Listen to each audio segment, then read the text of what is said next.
Master గారి మాటగా చెప్పుకుంటూ ఉన్నాము. మన రికార్డింగ్ నెంబరు ఇది 109, 109. మనం ఇప్పుడు 109లో కంటిన్యూయేషన్ సెకండ్ పార్ట్ చెప్పుకుంటూ ఉన్నాము. దివ్యగుణ సంపదను గురించి మాట్లాడుకుంటూ ఉన్నాం. 21 నెంబర్లు అయిపోయినాయి. మన దివ్యగుణాల్లో 21 దివ్యగుణాలు అయిపోయినాయి. ఇది 22వ దివ్యగుణము. ఏంటంటే తన యందు తాను నిలబడి ఉండటము అనేదాన్ని ధృతి లేక ధైర్యము అంటారట. అంటే తను ప్రతివాడు దేని మీదో ఆధారపడి, నాకు కావాల్సినంత డబ్బు ఉంది కాబట్టి నేను హాయిగా ఉంటాను, నాకు కావాల్సినంత బలగం ఉందండి, ఊళ్ళో వాళ్ళందరూ నా మాట మీరరండి, అందువల్ల నాకు ఎప్పుడు బోల్డంత సహాయం ఉంటుంది, ఇలాంటి ఒక ఆధారంతో నిలబడటం కాకుండా తన యందు తాను ధైర్యంతో నిలబడి ఉండటాన్ని ధృతి అంటారట. అది 22వ నెంబర్. ఇక్కడ అది ఆలంబన లేకుండా ఉండటము అని చెప్పి చెబుతూ ఉన్నారు. ఇక్కడ ఆలంబన లేకుండా ఎందుకు ఉండాలంటే, మనం దేని మీద ఆధారపడినా కూడా ఆ పట్టు సడలిందంటే మనం పడిపోతాం ఇక్కడ.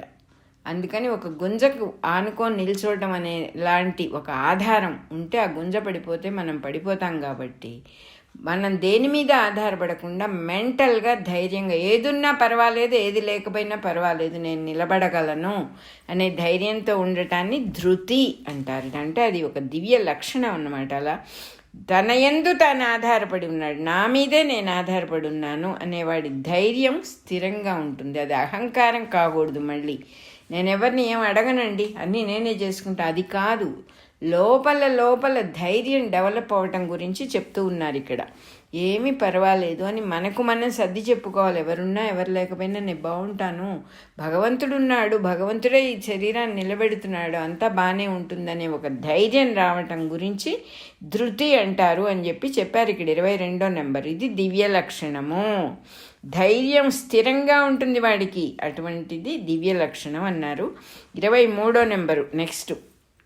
శౌచము అంటే శుభ్రత. తన ఇల్లు, తన చుట్టూ పరిసరాలు, తన శరీరము అన్నిటినీ శుభ్రంగా ఉంచుకోవడం మంచి లక్షణం, బాగుంది. కానీ ఇదే కొంతమంది అతి చేస్తారు. అతి చేయటం పనికిరాదు అని ఇక్కడ ప్రత్యేకంగా చెప్పారు. మనస్సు శుభ్రంగా ఉన్నవాడు అప్రయత్నంగా శుభ్రత చేసుకుంటాడు, పెద్ద ఆలోచించాడు దాని గురించి. వీళ్ళు ఎలా ఉన్నారబ్బా, ఎక్కడ చూసినా గలీజుగా ఉంటుందండి వాళ్ళ ఇల్లు, మనకెందుకు? మన శుభ్రత, మన మనస్సు శుభ్రత లేదన్నమాట. నువ్వు ఎవరి దగ్గరన్నా అశుభ్రత చూసావంటే నీ మనసులో శుభ్రత లేకుండా పోయిందని అర్థం. మనం సరిగా ఉండటం తప్ప ఇక్కడ ఇంకొకళ్ళ గురించినటువంటి కామెంట్ కానీ జడ్జిమెంట్ కానీ పనికిరాదు. అప్పుడు మన మనస్సు యొక్క శుభ్రత పోయినట్టు. అందుకని మానసిక శౌచం అంటున్నారు. అప్రయత్నంగా శుభ్రత నిర్వహించుకుంటాడు కానీ దాని గురించి ఆలోచించాడు, మనసులోకి ఎక్కించుకోడు. ఇతరులను గురించి చెడ్డ తలపులు చెయ్యకుండా ఉండటమే మానసిక శౌచము అని రాసేసారు ఇక్కడ. శౌచము, మానసిక శౌచము. అతి సర్వత్ర వర్జియేత్ అన్నట్టుగా అతి చెయ్యకూడదు ఎక్కడా అని చాలా క్లియర్గా చెప్పారు ఇక్కడ.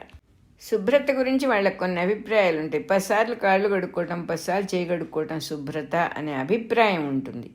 అది మంచి పద్ధతి కాదు. అలా అవన్నీ లేకుండా ఉండటం, చుట్టుపక్కల శుభ్రం చేసుకోవటం, తన ఇతరుల గురించి చెడ్డగా ఏ ఆలోచన చేయకుండా ఉండటాన్ని శౌచము, మానసిక శౌచము అంటారు దీన్ని అని చెప్పి, ఇది దివ్య గుణము అని చెప్పి 23వ నెంబర్లో చెప్పారు. నెక్స్ట్ 24. తనకు మేలు చేశారు ఎవరు, అట్లాంటి చోట మనకు మేలు చేసిన వాళ్ళకి మన ద్వారా చెడు జరగకుండా చూసుకోవటం కూడా మంచి లక్షణం. అద్రోహము అంటారు. అద్రోహం అనేది ఉండటం దివ్యగుణం అన్నమాట. పొరపాటున కూడా వాళ్ళకి ఏ కీడు జరగకుండా మన ద్వారా పర్టికులర్గా తనకు మేలు జరిగిన చోట కీడు తలపెట్టకుండుట. ఇది నాకు మెయిల్ చేశారండి కరెక్టే, కానీ ఇప్పుడు నేను హెల్ప్లెస్, నేను వాళ్ళకి ఏదో చేయాల్సిన పరిస్థితి వచ్చింది అనటం కరెక్ట్ కాదు. అద్రోహంగా ఉండాలి అని చెప్పారు. 25 నెక్స్ట్. అభిమానం అనేది మానవ సహజం. అభిమానం అంటే కొద్దిగా గర్వం, ఇష్టం, కొన్ని విషయాలు మన గురించి మనకు కొన్ని ఇష్టం, కానీ దురభిమానం అవ్వకూడదు, అది ఎక్కువైపోకూడదు. తనే ముఖ్యం అనుకోవటం దురభిమానం. తను ముఖ్యమే, కరెక్టే, అదే అభిమానం. తను మటుకే ముఖ్యం అనుకోవటం దురభిమానం. దురభిమానం లేకుండా ఉండటం దివ్య లక్షణం. పాపం ఎంతో దయగానే చెబుతున్నారు, అభిమానం లేకుండా ఉండటం దివ్య లక్షణం అని చెప్పలేదు ఇక్కడ. దురభిమానం లేకుండా ఉండటం దివ్య లక్షణం అని చెప్పారు. 3వ శ్లోకం అయిపోయింది. ఇవన్నీ కూడా దివ్యత్వం ప్రధానంగా ఉన్న జన్మ కలిగిన వాళ్ళల్లో కనిపించే లక్షణాలు. అర్జున, దివ్య జన్మ కలిగిన ప్రతివాడికి ఈ లక్షణాలన్నీ ఉంటాయి, ఈ దివ్య గుణాలు ఇవన్నీ కూడా. నువ్వు దివ్య గుణాల మూలంగా పుట్టినవాడివి, నరుడివి నువ్వు. దుఃఖం అనేది దివ్య గుణాల్లో ఎక్కడా ఉండదు కాబట్టి నువ్వు పడుతూ ఉన్న దానికి అర్థం లేదు, ఆ దుఃఖం నీకు అవసరం లేదు, నువ్వు పడే దుఃఖానికి అసలు కారణం లేదని చెప్పేశారు పరమాత్మ. 4వ శ్లోకం అయిపోయింది. నెక్స్ట్ ఆసుర లక్షణాలు, ఆసుర లక్షణములు అని హెడ్డింగు. అంటే ఇప్పటిదాకా మంచి లక్షణాలు చెప్పుకున్నాం, ఇప్పుడు రాక్షస గుణాలు కూడా చెప్పుకుంటూ ఉన్నాం.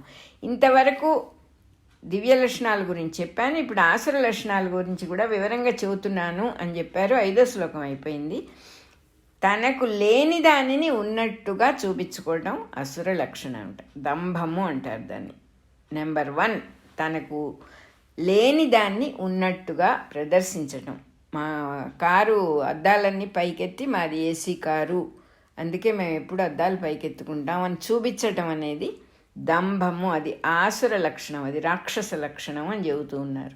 2, తానందరికన్నా చాలా గొప్పవాడిని అని భావించడం దర్పము లేక గర్వము, గర్వపడటం, మిగతా వాళ్ళందరినీ హీనంగా చూడటం, అది ఆసుర లక్షణము అని చెప్పారు. 3, ఇతరులు తనకంటే తక్కువ వాళ్ళని, తాను చాలా గొప్పవాడినని, అది దురభిమానము అని చెప్పారు, ఆసుర లక్షణం. 4, ఎవరి మీద కూడా చాలా కాలం కోపం ఉంచుకున్నామంటే అది అసుర లక్షణం.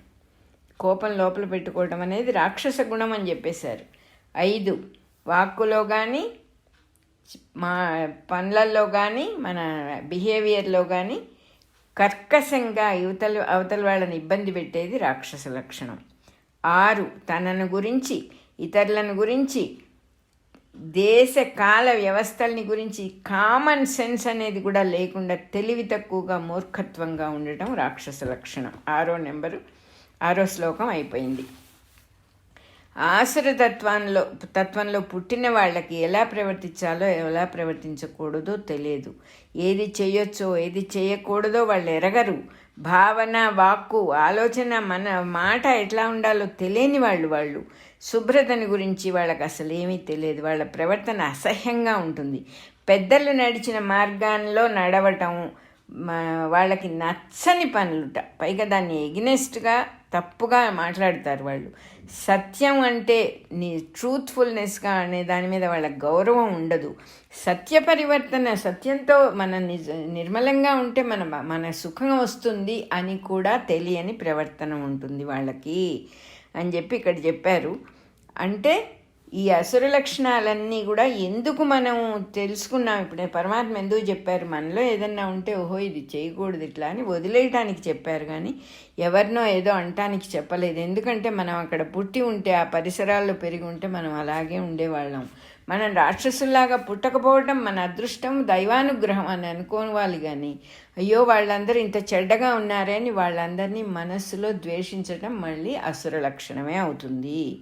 ఎవరిని ద్వేషించే పని లేదు ఇక్కడ, ఎవరిని కాదనే పని లేదు. భగవంతుడు సర్వత్రా, సాక్షాత్తు కృష్ణ పరమాత్మ ఎంత ఇంపర్సనల్గా దైవ అసుర లక్షణాలు చెప్తూ ఉన్నారు ఇక్కడ. మనకెందుకు మరి?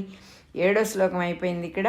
అలాగే మన 109 రికార్డింగ్ కూడా, 109 అనేది రికార్డింగ్ నెంబర్ కూడా పూర్తి అయిపోయింది. 2వ నెంబర్ 109లో.